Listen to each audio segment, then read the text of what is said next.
Well, old Red left me stranded. Fortunately, work is just up here at the top of the hill on the gravel. Called my brother, he's coming to pick me up. The fuel filter light came on the highway, and it was a struggle just to get it here this morning. So we'll pull it up behind the shop, and guess I'll throw a fuel filter in after work.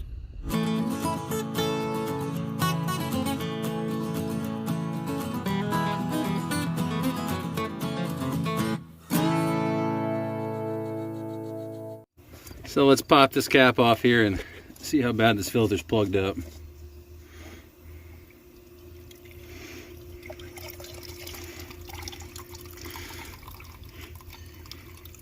Yeah, it's pretty crusty. Don't really even smell that good.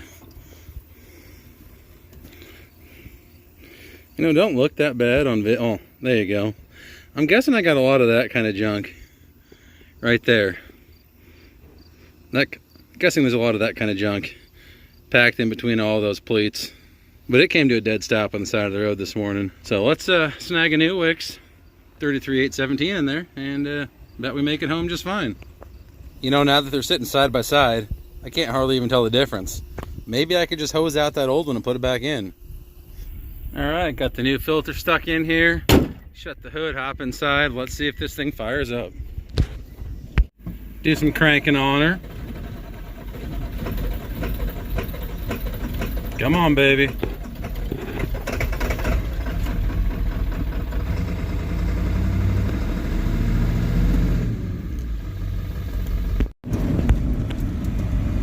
And just like that, we're back on the road again. For funsies, we're gonna take the gravel home, stay off the highway, you know, just to make sure I actually make it there. Seems like it's running pretty good. I let it run for a minute or two, get the air out of the system, and oh, I got no fuel filter lights, no water and fuel light, no nothing. So, you know, lesson learned, I guess. When the fuel filter light's on, don't keep driving it for a couple of days. Maybe go ahead and change that. Well, we did make it back. I made it back home, but the water and fuel light just came back on. So, yeah, I should probably actually do something about this fuel situation. It's fuel tank day. I've got both the midship and the rear tank here out of a 97 Super Duty.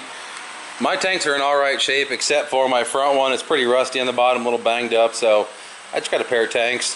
The first step is going to be to empty them because this one is plumb full. The plan was to use this 12 volt electric fuel pump to push through a fuel filter up through this hose right into this 30-gallon drum. However, upon powering up the fuel pump, it clacked away for about 30 seconds and shut off. So it's junk right out of the box. Thanks, Amazon. I guess I'm going to set this tank up on something and see if I can't siphon it down into there. Hopefully once it gets flowing, it'll just keep flowing. Well, here's plan B. I used the cherry picker to pick up the tank because it's 19 gallons, plumb full of diesel. That's about 150 pounds, and it was a handful trying to get it up there. So this worked. When it sucks it out, you can see I got diesel coming out, but it just will not keep flowing. Alright, it is siphoning now. I can hear it going. That diesel does not look the greatest, but I suppose it'll probably burn in my heater this winter. This stupid tank was just a pain in the butt to get emptied out. Well, it's emptied out now. And now it's finally time to remove this. Shh. And now it's finally time to remove this one. Which shouldn't be hard considering it's held in by a ratchet strap. And then, wow. What is your problem? Holy cow. What I'm saying is it's held in by a ratchet strap and like half of one other strap. This tank is in a lot better shape overall. Here's the quick connect fuel lines. We're going to put the tool in there, shove it up inside, and pretend that these aren't going to just snap right off the sending unit, but I'm sure they are. What you usually got to do is hold the tool with one hand and push the line back to it. But I can only get one hand in there because the exhaust and the drive shaft are in the way. So we're going to keep just twisting on this and see if we can't just snap something off. What else might be helpful? Maybe a big shot of PB Blaster. Just skillfully aim that right in there. It's so stinking close to coming off there. Shouldn't keep sawing this around. I just think I got so much rust and crud build up in there. I can't get the little tabs to release all the way.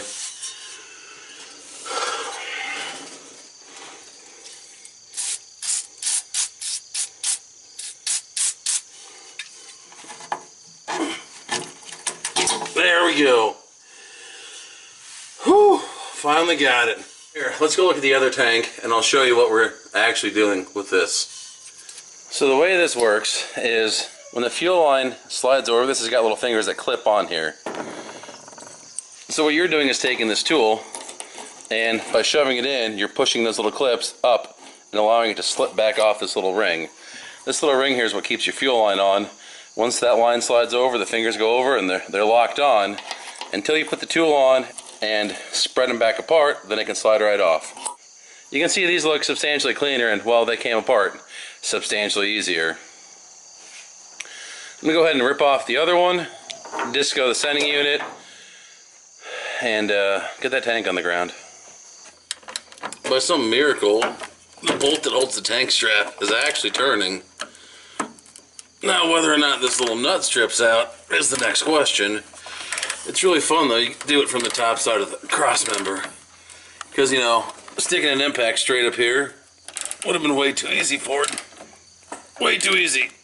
Can't believe I almost forgot. I've got the Ford special tool. I can't remember the part number. It's like F7J 9000 or something. Either way. It's a tank strap remover. Now this works on the OBS trucks. It works on the IDIs. The 6.0s, I'm not sure. You'll have to check on that one. But now this is really a two-handed special tool because you got to make sure you get proper alignment on the fastener.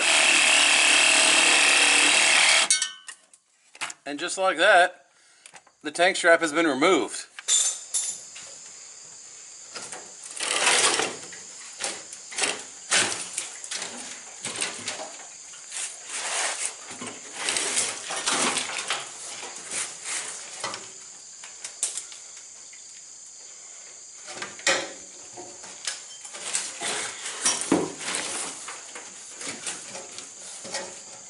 Come on.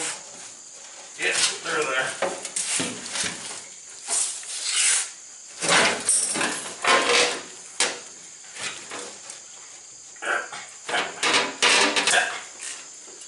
Perfect. Fuel tank's down.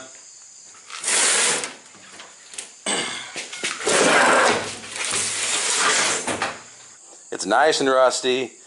You know, is it fine? Probably. But since I've got this other tank right here, which, I mean, honestly, looks brand new compared to this rusty thing, we're going to go ahead and put the other tank in.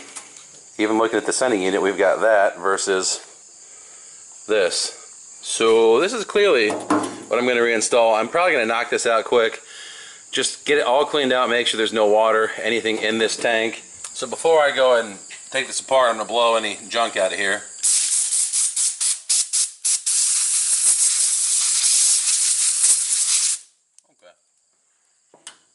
Now they say to use a brass drift on this because, you know, you don't want sparks and explosions.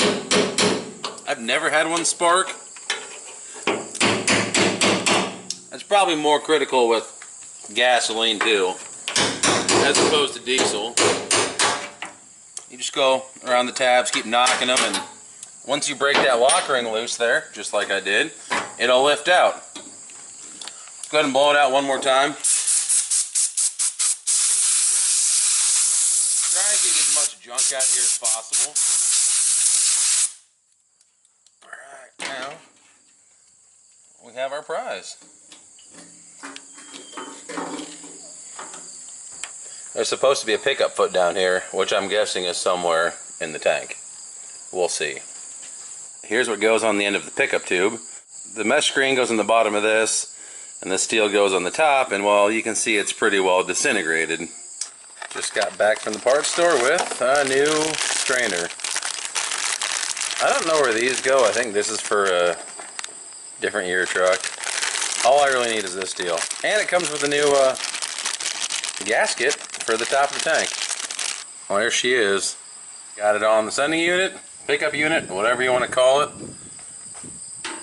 That's, well, that's wrong, so that's handy. Gonna go ahead and reuse the old one perfect. And stick this in there. Back in the tank. Now I just got to drive this ring back around.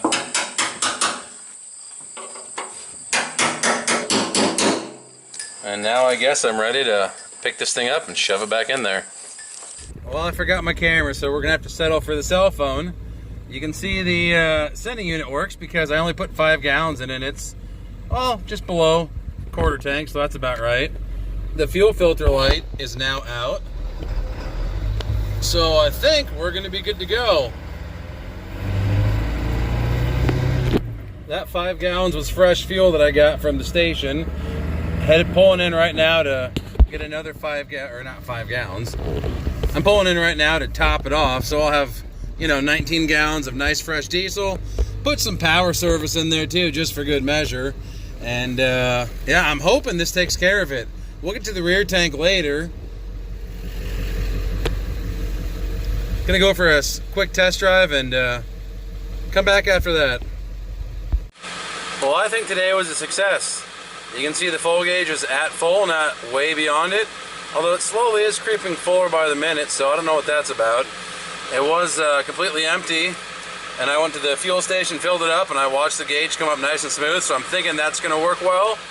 We don't have any lights on for water and fuel, or fuel filter, either one. And I only drove about 40 miles yesterday, but I would think 40 miles would have been enough to you know, do something if it was going to act up. I don't know, we'll see. I'll keep driving it. I still have to do the rear tank, but for now I'm happy enough with just having the front tank, being able to fully use it, not worry about plugging filters anymore or breaking down the side of the road. Thanks for watching, guys. I greatly appreciate every view I get. I'll see you in the next one. If you guys are still here, I'll give you a quick shop update. Absolutely nothing has happened since April. I got power, I hung a couple lights, hooked up the opener. That's it. I haven't even shut the lid on the opener.